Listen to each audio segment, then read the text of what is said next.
So one of the things I noticed on your milestone 1 is that a lot of students did not simplify the square root. So I want to go through how to simplify square roots because it's going to be important that you're able to do this on your final project. So in our milestone 1, when we got the length of the missing side, we got the square root of 84.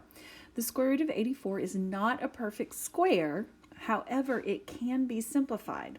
And so you want to be able to simplify these if you can. What you need to do is you need to find a perfect square factor inside of 84. So the one that we're looking for is 4, because 4 times 21 equals 84.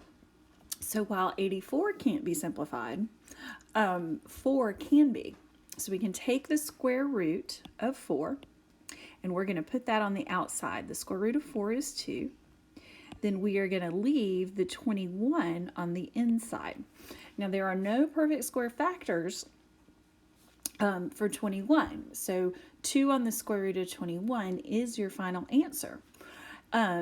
This is in addition to rationalizing the denominator. Don't forget to look at the video on what you do if you end up with this in the denominator. Now, the reason that it's important for us to look at the 2 on the square root of 21 instead of the square root of 84 is because sometimes you end up with a fraction like 2 on the square root of 21 over 10. And when you end up with a fraction like that, when you're simplifying, you can simplify further. 2 goes into 2 one time, and 2 goes into 10 5 times. So then you end up with the square root of 21 over 5. Many of you left it as the square root of 84 over 10. And you don't want to do that. You want to make sure that you have simplified this 84, the square root of 84, you want to simplify that down. Now, another example might be if you have, so let me erase this, and then we'll try another one just to make sure we got it. Okay. So here we go. So let's try the square root of 27. Okay, so when we have the square root of 27, the square root of 27 is not a perfect square, but we can simplify the square root of 27 to 9 times 3. 9 is a perfect square. We're going to take the square root of 9 and put it on the outside of our square root, and we're going to keep the 3 on the inside. So the square root of 27 simplifies to 3 on the square root of 3. Now, the other thing that I wanted to talk about briefly is the difference between an exact answer and an approximation.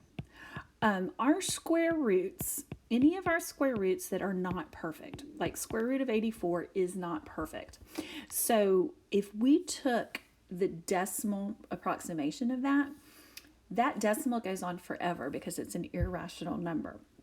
So the exact answer for the square root of 84 is going to be 2 on the square root of 21.